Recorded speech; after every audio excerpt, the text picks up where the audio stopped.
Greetings, Mark Goering here, publisher of The Sun. And today I have my guests are co-authors, Chris Lewey, Jane Lunsbury, and Sharon Fisher. Greetings. Great. Hello. Great to be back.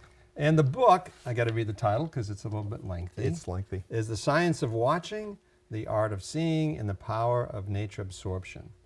And I've got to tell you that, you know, it's like this combination of spiritual and magical and inspirational, and what other else can I come up with? Practical, Yeah, right? There's some science in there too. Yeah. Oh yeah. So It is How did it come a about? combination. And you're all. By the way, you're siblings. Siblings. Yeah. Yeah. And you grew up north of Boston, or south Yeah. of Boston. No, North. just on the North Shore. Yeah. Right. Yeah. The three of us. So it seems like this book is like a culmination, like literally, of your lives and how it intersects with nature. Is that? Yeah. How did it come about? Yeah. And who wrote it? All three of us All wrote three it. of us. Yeah. It's interesting, we had a Yeah. dialogue, and then it took on its own path. It's funny, we started with the idea that of Chris's ecology and the connectedness that everything has, and then how we're connected to the natural world as well as everything else. And then it became this spiritual thing. And once it became that, I think, our voices kind of melded together. And it took on its own life. It took on a yeah. direction. It definitely took it, which is Yeah. really interesting. You know, with any project, when it starts to take its own direction, that that's what we should do. And that, you know, over and over again, we kept marvelous. saying. It was a saying things wonderful, like wonderful that. experience for the Right. three of And us. we're all very different. Right. You know, We're all very different. Very, Oh dear. well, we're different. Let me tell you. Now, but I know you live in Chatham. Right. Now you guys live in the book. So you live in. I now live in Freiburg. We used to live in Chatham, recently sold our house, and now we've moved to Freiburg. Okay, and Sharon. Stowe. Stowe. So you're all on that side of the We're world. all, Yes, which yeah. is, you know, and my brother was there too until he passed away, Okay. and so we've stayed together unbelievably. Yeah. It's Yes. funny how we've all kind of migrated from the Revere area up here, all of us, all siblings. That's a little unusual. And our parents, yeah. Yeah. Yeah, and you didn't lose your accent either. No, Revere. I did got not. it from Revere. I never tell people I'm from Revere. I never let that out, and now look would what my not. sister Now has the world done. knows it. Yeah. I would not do that. But, you know, you got that Freiburg Revere accent. You know?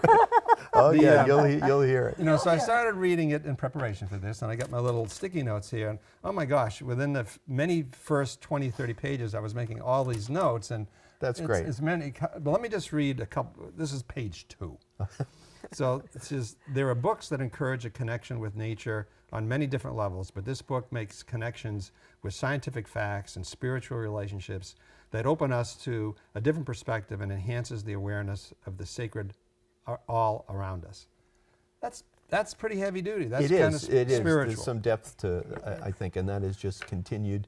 And I don't think either of the three of us. It happened. That's part of what happened on its own. It generated, you know, its own pathway, and we put it down, and we were meticulous about getting what we wanted in there, and I think that's worked out. Right, and Right. when we began to talk about the natural world, the spiritual just entered in of its own. And since we have different spiritual viewpoints, it was interesting how we came together in our dialogue. It was very, very interesting. Now and I'm going to go on, because you mentioned God a number of times in Yes. the book. So there's spiritual and there's religious, right? And I know that, you know, like couple of the early founders were deists, you know, like George Washington and Ben Franklin. And, you know, part of that, and I'm not an expert on this by any means, but part of that is that they you know, believe that the proof of God is in the existence of nature. The fact that nature is here is proof of God. Yeah. And so you say that. You said, this is another little passage. This is on page 3. This is going to take a while to get through 200 pages. That's great. It says, there is a divine living presence in the natural world that resonates with the living spirit within each of us, unveiling our own relationship with God. So talk about the connection with the spiritualness and religious. Well, we make a point also somewhere in the beginning that we all come from a different viewpoint. We all have a certain point that we're standing in this universe, and so we have a different point of view, and that some people might be turned off by the word God, but whatever you think of as the power or whatever doesn't matter. It's that's what we're saying. Our It original doesn't title was going to matter. be Birding with God. Really? That was what we had, and it's the first chapter in here. And that was our working title for the length of, and then we decided that really people, God has many names and no name at all. And so we didn't want to slant someone's perspective with that. But it definitely comes out throughout the book. Right. But we all think Right. differently about. And I think when you say religion, that kind of gets it down to you. But when you say spiritual, that's what opens up maybe more of a dialogue, And That's you what know, it I mean, seems. and that's true. And it's so it's. I mean, that's the spiritual that I call sort of magical religious part. Right. Of the book. Oh, yes. Right. Right. It's very practical. Like you've got worksheets in here. Yeah. Like you walk in the woods, see Yeah. a bird. Right. Yeah. Right. Right. And you Right. and there's great narratives about the different wildlife. I mean, you talk about bears and you talk about all these things, and which is a question that I think you had this thing about the titmouse in there somewhere. And why is it that and that was part of how the chickadees have numerous eggs, and then you get, what was the word where the population spikes with some of these birds? Don't put me on I know, it's in. I just read it this morning. Starts with an A. And anyway. Avian eruption. Yes. Thank you very much.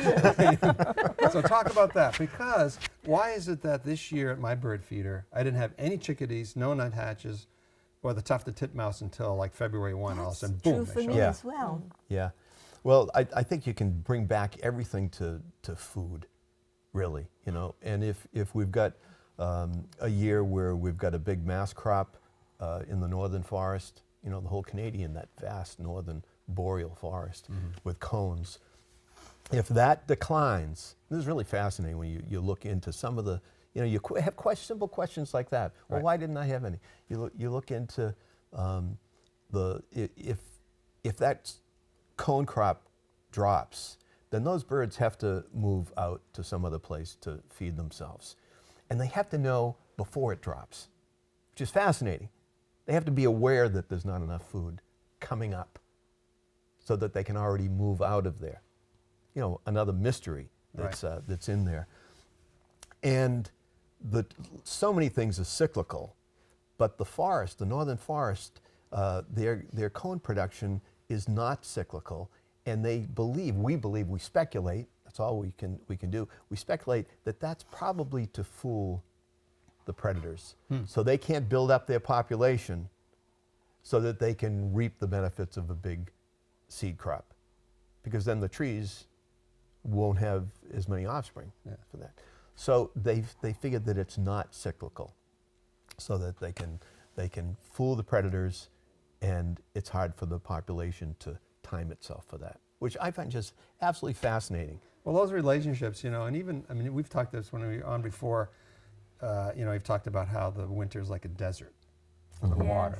The trees, Yeah. Right. there's no water because Right. it's frozen. Right. Right. And I learned, there's a million little tidbits in here, and one of the things I remembered, I didn't realize about how the evergreen boughs go this way, and like the deciduous go that way because they don't have leaves, so they're not going to get broken in the Right.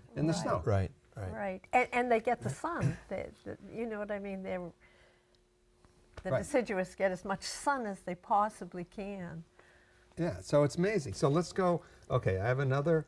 I got page 24 here, so if you excuse me why I picked this out. I have philosophical. My note says philosophical. So, one thing is this, it's peppered with poetry. Robert Frost, Yeah. right? So how did you choose the poems? And what are your it's Robert Frost, and you've got Emerson in there, I think, and a Yeah, few we've others. got We have a lot, We have a a lot. wide variety, really. And our quotes are from different yeah, ages from and, all, and from all of different us. philosophies and religions. Both and my so sisters forth. are very well read, No, No, you teachers. Were you teachers? no, Sharon was. Sharon was. I a teacher. was. Okay. But I think the use of poetry, because of the word combinations and the rhythm of poetry, well, that is part of that emotion that comes. So you increase your awareness when not only your intellect, but your emotion also is involved. And the same with photographs. You can look at a photograph, you bypass actually that is a mountain, but you feel something. So when you feel, that enters into you in a different way. It's just another way of seeing, I guess. So when you walk in the woods, like what do you look for? Or what do you feel? How do you approach it? Like when I walk in the woods, I usually end up daydreaming, and if I see a bird, I'll look at the bird. Right. Yeah. Right. I look at the trees. You know, the trees are, to me, I mean, I take my binoculars and look at the trees. There's just something about trees that I feel an emotional connection to. Don't ask me why, don't ask me what it is. But in the book, we're encouraging people to be more aware, to watch, to see the change. Every day, everything changes a little. So if you're walking in the woods, you've walked in before, see what the changes are. Because through the course of the whole year, every And I think what day there's a subtle Sharon's change. describing is something that happens. It's not that you Right. consciously try to be more aware. It's just you put yourself in that position. And we talk about at some point tuning forks. You know, Right. everything has a vibration. I mean, Right. you have your own particular vibration, and we know from quantum physics that even this mug has some vibration, some vibratory quality to it. So with the tuning forks, if you vibrate one, the other one will vibrate at the same. And I strongly believe, I mean, I know it to be true, that putting yourself in that vibration of nature will vibrate you without consciously thinking and change you. And that's the nature absorption. Right. Now you're a transcendental meditator, Yes, yeah, and you actively do that now. yes, yeah. So do you meditate when you're in the woods, or you just at No, home? it's usually, it's like brushing your teeth. It's a couple of times a day when I first wake up, and then later on afternoon, sometimes in the evening. And I've done that for years. I used to teach TM years Is that ago. why you're so calm? But I'm not that calm, but it's You faking it's it? one way I can fake it. Exactly. But that's connected. I mean, that's dipping into another level of vibration or less vibration. And there's no difference. Is it, I mean, every place in the world is a natural wonder, right? You're in a desert, in the Yes, ocean. absolutely. But is it not true, and this is really being like a New England-centric thing, is that we just change with our seasons. It just seems like it's literally more interesting here than if you are in other places, other I climates. Is that totally true? Or is agree. that I feel just- that way. Definitely. Yeah. That's how I Yeah, feel. we all Yeah. agree on that. What's your favorite seasons? Oh, boy, I guess I have to say spring. I mean, I love the fall, but I think spring. Spring is just, you just feel that. Wonderful, the sun, and I love spring, when everything begins to come alive again. I love whatever season I'm in. Yeah, right. That's a TM statement right there. All righty. So this was, and you've taken a lot of the photos. Rob, if you have something up there, a little bit of the inside of the book. And so there's a idea. And I'm going to read this. There's a photo that's not up here, but it's a photo out in Butterhill Road in Chatham. And the caption is, 2 pathways lead to understanding. The first is a rational, deliberate, and lengthy journey demanding patience and effort. The second, driven by imagination, is swift, akin to electricity's rapid flow. Imagination power allows for instant comprehension, can't read, bypassing intermediate steps. The knowledge gained through this latter method is vibrant and dynamic, far surpassing the outcomes of mere intellectual analysis. Holy smokes, did you write that? It's good stuff. Yeah. I mean, it really good stuff. And to tell you Holy the truth, we don't remember. I mean, I don't remember who know. actually. The way it would work is someone would write a couple of lines, and then well, why don't we put this one down here and that one up Yes. here? And we went over and over, painstakingly, over and over again, until we didn't recognize I what know. we had started with, it, and which was great, because I mean, that's good stuff. It really is good stuff, and I can't take credit for it. No. Well, because, someone you know, wrote it. You well, got well, collaboration. no, But honestly, it really, it came. it took, when we say it took on its own life, it had its own voice, and I think that came out Yeah, of that's the a good- dialogue. that's a good way that to- we had. I don't think each of us. and now it's this mutual couldn't have read it. admiration society that we have. No, it's good. And but there's some practical stuff. I have this note. Well, it's just in more language, you know. I mean, it's just amazing to me. Like you say, this is. Do you have any more art, Rob? So there's another couple of photos, and I'm looking at a giant red oak out in Chatham, so it must be out near you somewhere. Yeah, we believe that's the biggest in the county. It's been measured, but nothing's been determined. Really? Yeah. Yeah, That's, so I mean, that's there, pretty well, big. you can't see it, but anyway, the late fall, the last stand, the last sighs of the forest as the trees breathe their last breaths before the darkest of days and the onslaught of cold snow and winds out of the north. I mean, it's pretty good. It's very good writing. I think I must have done most of it. Oh, yeah, right. What we did was, and if we weren't together, we'd jot down ideas and things we were thinking about. It was so stimulating, the three of us working together. It stimulated ideas, and we'd write down, and then we'd get back together, and then we'd write it together. Oh, that sounds good. I like that. Well, why don't we say this? So really, literally, except for a few of the little narratives, which we worked on together, but basically we wrote ourselves. We came together and wrote And when the did you start ideas. the book? Oh my gosh. goodness, I don't know. maybe 4 years ago. Oh, Yeah. really? Doesn't seem that long ago to me. Yeah. Well, I think it was.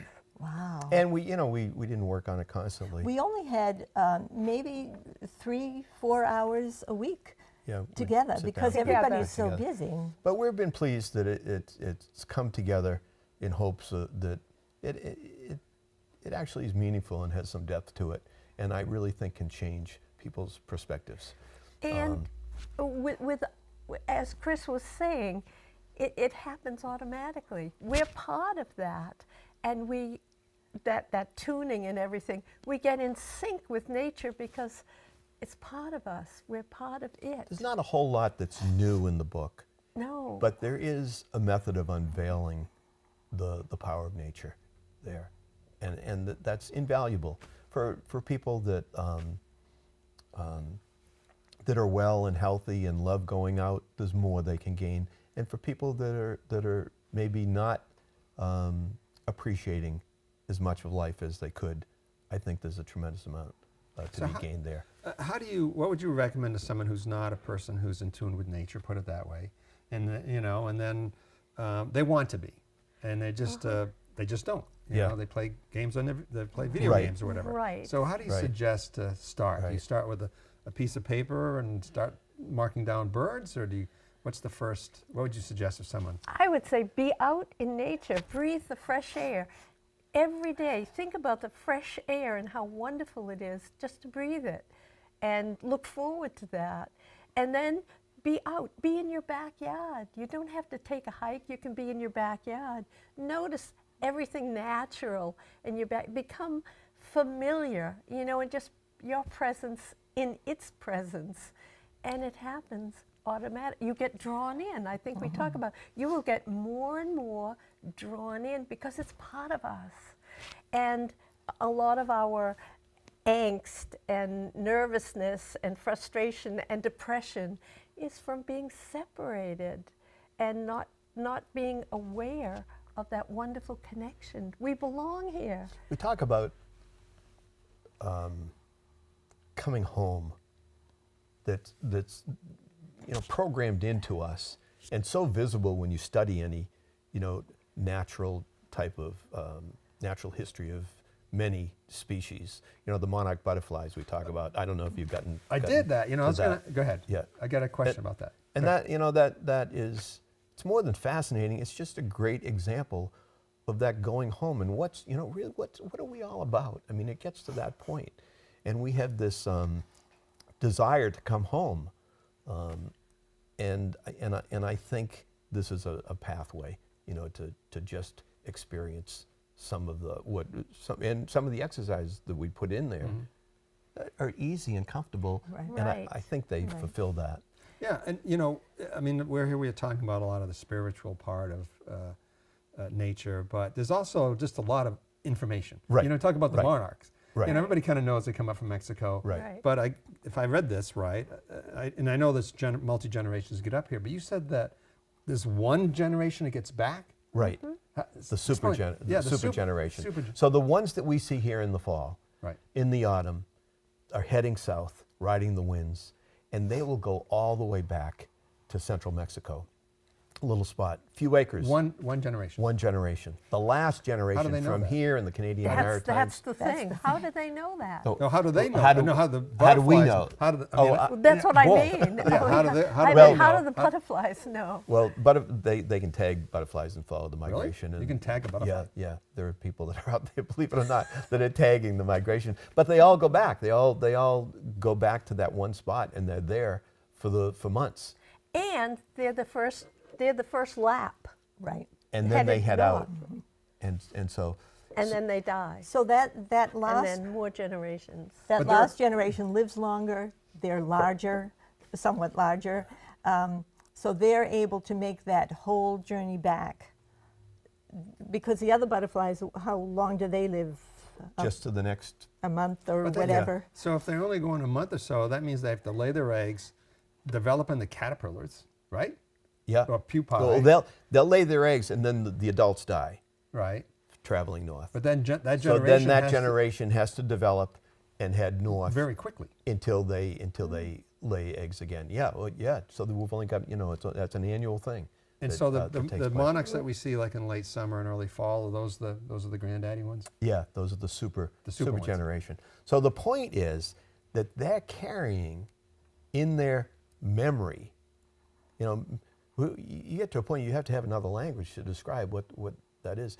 They can get back exactly to that spot that they haven't been to for 5 generations, which is phenomenal. Yeah. So how is that? if a butterfly can do that, what are we carrying generational, our perspectives, our attitudes, our feelings, our emotions, what are we carrying from our ancestors? It must be there, And if it's there, then it has to be of some benefit to the selfish gene that's just trying to get down to the next generation. I mean, we're the survivors. We're the survivors of mankind, sitting around here, right here in North Conway. We're the survivors of failures that have not worked for this species, and we're standing on the shoulders of giants. Yeah, no, I know. I was looking at watching the chickadees, and how they're just they flitter so much, and I'm thinking how many. Just reading this book, thinking and looking at things in a different way, thinking how many thousands of generations is that chickadee has learned. He or she better flicker, Right. or else it's going to get eaten. Right. Right. Exactly. Exactly. That's right. Well, that's amazing stuff. The and it's also. Do you have any more art, Rob? Are we? Oh, that's there my he is. favorite picture. Oh, that's your favorite. That's Frank. Yes, that's my, Frank. My bear. That's your bear. Yeah. It You're not was my supposed to. bear. I haven't seen him for a while. He's getting into my bird feeder, and I'm yelling at him. He's got it all over his chin there. But you feed the bears. Well, no, that's a bird feeder that he has. He thinks He it's robbed- there he's for robbed him. it. Oh, okay. Yeah. He doesn't know Well, we it's should not there we should for all him. take our bird feeders down, right? Well, I have an electric fence around that he just got around Oh. for that experience. He climbed. Now, what I didn't. I have to admit, I didn't quite get the section. The 2. second section, Second yeah. section. Explain that. So the first section is poetry. It goes all over the place. You have a big section on Mount Washington. Obviously, birds. There's a lot going on here. So Right. section 2. Section 2 is for families, but it's also for, you were asking, what could someone do who's not used to being out or in touch with nature? Very simple things to do, about a walk in the moonlight and things you can do, very simple. And the exercises there you can do with children, together with children. of all ages. And again, very, very simple and practical to Like get what? you. Give me an to- example. Well, we have a whole section on owls, and you can go owling, and you can look for, what do you call them? Oh, Pellets. The pellet. Pellets, Yeah. and dissect That's what they throw them. up, right? That's They what they regurgitate. throw Right, up, yeah, yeah. and so forth. There's also a section about weather journaling. So you don't really need to know really what the temperature is to know what you're feeling. If you just keep track a few times of the day, it will cause you to pay attention to the day. So, you know, the air pressure affects your tissues and bloods, and you might not realize that, but if you note how you're feeling, or whether it's cool or the wind is blowing, or An different times expansion of of the our day, awareness. the You know, clouds. simple- these are the things that have worked with us, and it's a way to expand your awareness.